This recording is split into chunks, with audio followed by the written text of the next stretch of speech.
Hello friends, Bisht tutorials में आपका स्वागत है। आज की वीडियो में विंटर स्पेशल कुछ ड्रेसेस आइडियाज़ मैं आपके लिए शेयर कर रही हूँ। तो यहाँ पर इस तरीके के ड्रेसेस आइडिया दिए गए हैं। तो अगर आपको पसंद आते हैं तो इनमें से आप आइडिया ले सकते हैं। तो ये वेस्टर्न वेयर ड्रेसेस हैं, साथ ही लॉन्ग कोट वगैरह हैं इसमें। तो वीडियो को फुल वॉच कीजिए और वीडियो पसंद आई तो वीडियो को लाइक कीजिए। तो डिज़ाइन को देखते रहिए। इस तरीके से लॉन्ग कोट बहुत ही अच्छे लगते हैं वेस्टर्न के साथ।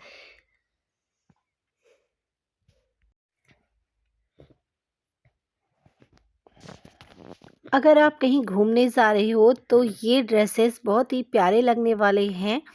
इस तरीके का लुक आप क्रिएट करके जाएंगे तो बहुत ही अच्छा लगता है और ठंड से भी बचे रहते हैं।